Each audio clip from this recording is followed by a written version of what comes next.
Wendy, good evening. Okay. State I'm actually Woody Moore. Weird name. It's my nickname. Sorry. And I'm at 3713 Richmond Street.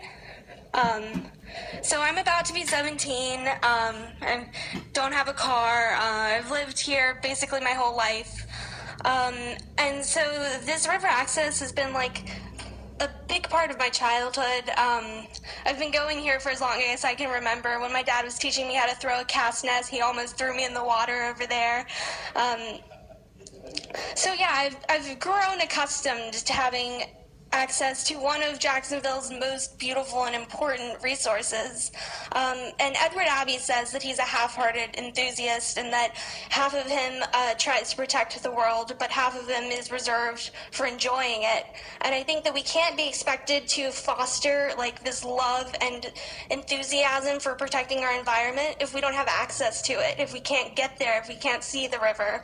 And what's his face, Paul Hardin, said that it wasn't a park, but it's been functioning as a park for as long as I've been alive. It's pretty big. It's big enough to have a pickup soccer game with my sister, and I grew up playing Narnia with sticks. And so it's really a resource to the community. And while it's overgrown, like as it is, it's still, you can still get to the river, and that's better than giving it to the Cowsers and the Surfaces for however much they hired Hardin for. So I'm strongly opposed to taking it away from the people, and I think that some of the underlying motives, more than being against crime, it's being against potential criminals. Us privileged white folks are kind of uncomfortable with like attracting the general public to our neighborhoods, but I think that that's a problem that we have to deal with, not by taking resources away from the public, but by changing our views. Peace. Ma'am, if you stand by just a minute before you go out. No demonstrations, ladies. Ladies and gentlemen, I know our guests over here know this. On the back of the blue card, you may have noticed that it says we cannot do demonstrations one way or the other. So while we appreciate your passion about it, we can't do demonstrations. Young lady, if you come back up, Councilmember Love has a question for you. That wasn't directed at you. Sorry. Thank you, Mr. President.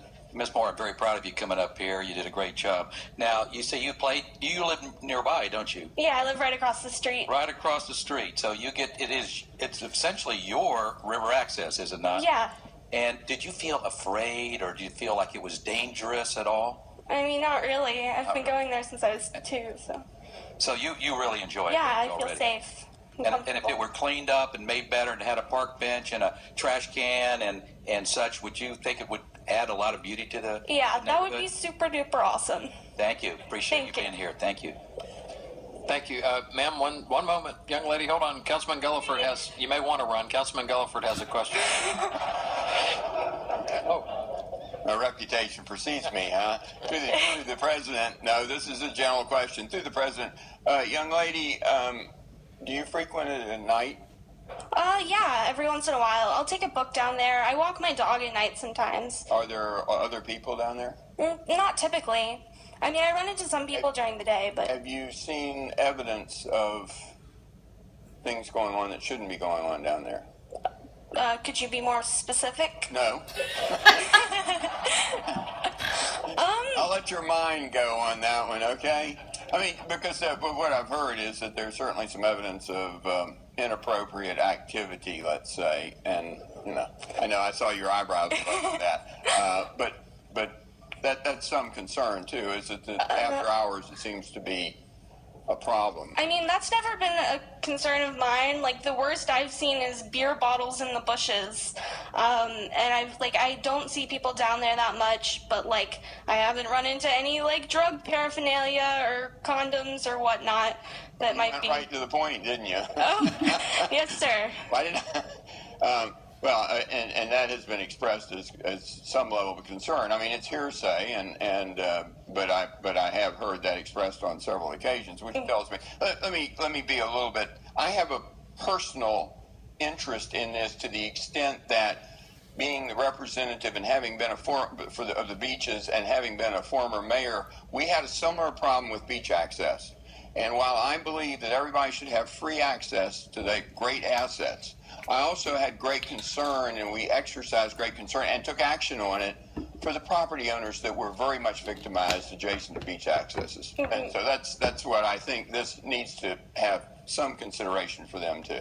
You agree with that, don't you? Well, I agree, but I don't think that, I honestly think that if you have access to the river, say people are smoking pot next door, it's not the end of the world. And we're not going to stop those crimes from happening by having a place where these things can happen, because there are millions of other places where bad things happen.